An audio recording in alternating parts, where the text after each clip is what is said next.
수혜는 뭐 충분히 있다라고 좀 보셔도 좋을 것 같은데요. 우선 이 스마트폰에 있어서 좀 보게 된다면 삼성 쪽에 좀 전략을 좀 바꿔나가는 그런 모습들이 좀 나와주고 있는 그런 사항들입니다. 사실 이게 삼성전자가 주력 폰의 프리미엄 폰에서 이제 중저가 폰, 즉 준프리미엄 폰, 그다음에 중저가 폰 이렇게 다양한 그런 부분들을 좀 만들고 있는 그런 사항들이거든요. 근데 문제는 이 스마트폰의 판매 대수가 늘어나거나 막 크게 확장되거나 그러지는 않고 있는 그런 사항들이에요. 근데 카메라 모듈 쪽 같은 경우는 나름대로의 이 쓰임이 더 많죠.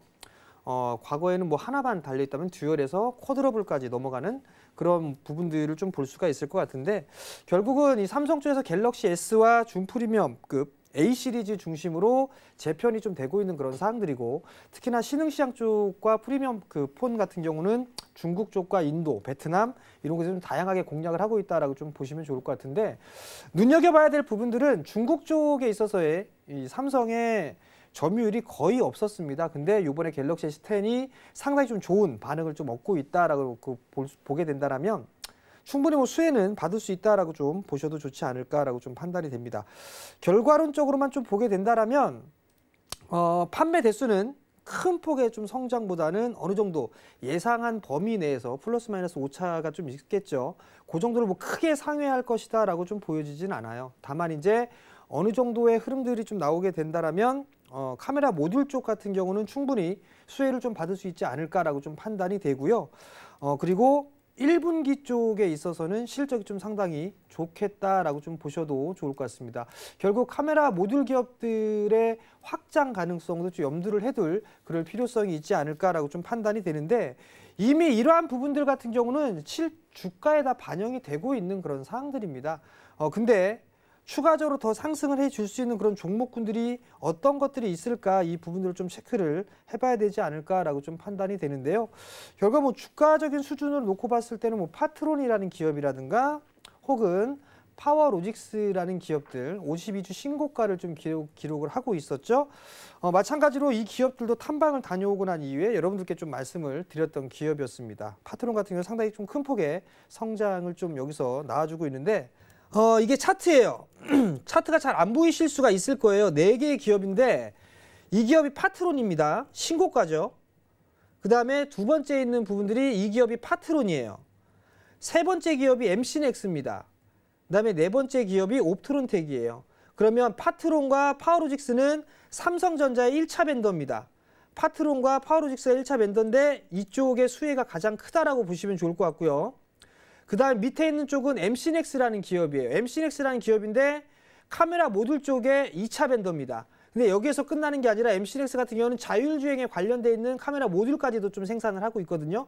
추후에 봐야 될 부분들이 MC넥스다라고 좀 보시면 좋을 것 같고, 맨 마지막 부분들이 옵트론텍이에요. 광학 필터를 좀 만들고 있는 그런 기업이죠. 카메라 모듈이 늘어나게 된다면 필터에 대한 활용도도 상당히 좀 높아질 수 있다라는 거. 근데 주가적인 수준을 보게 된다면 다 기업들이 많이 올랐어요. 신고가를 찍어주고 있는데 옵트론텍 같은 경우는 아직까지 못 올라가고 있죠. 그렇다면 옵트론텍이 실적이 좋아질 수가 있으니까 옵트론텍 같은 경우도 한번 관심 있게 좀 봐도 좋지 않을까, 뭐 이렇게 좀 생각을 해보시고 조정 시에는 한번 매수 포인트를 좀 잡아봐도 좋지 않을까, 뭐 이렇게 말씀드리도록 하겠습니다.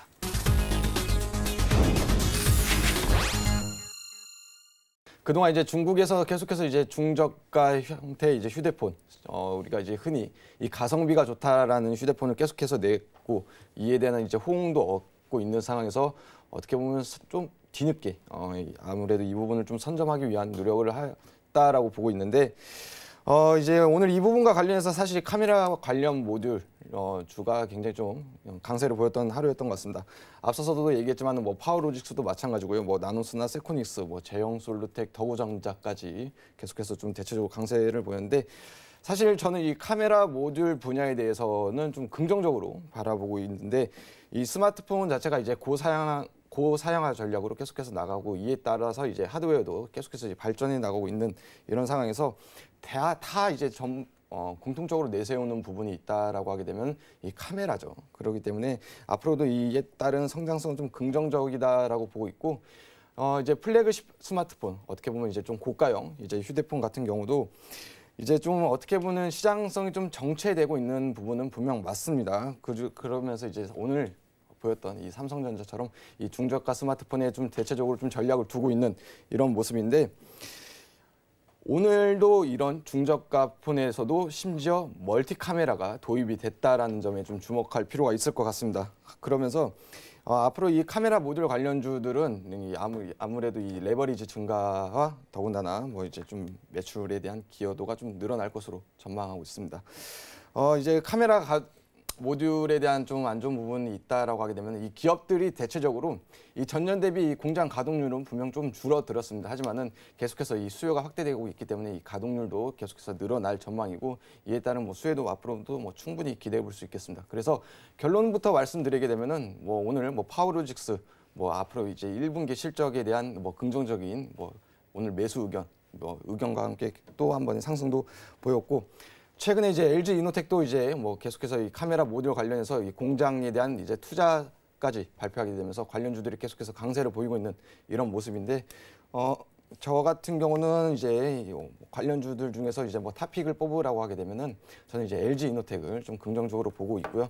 왜냐하면 이제 앞서서 얘기했던 관련주들을 보게 되면은 파워로직스와 LG 이노텍 딱 두 가지만 놓고 봤었을 때, 파워로직스 같은 경우는 사실 이제 지금 보이고 있는 차트가 이제 일봉상 차트이고, 주봉상 차트로 놓고 본다 하더라도 굉장히 좀 주가가 시세를 굉장히 좀 많이 분출했기 때문에 지금 따라가기에는, 혹은 조정이 온다 하더라도 조금 고점에 대한 부담감이 있고,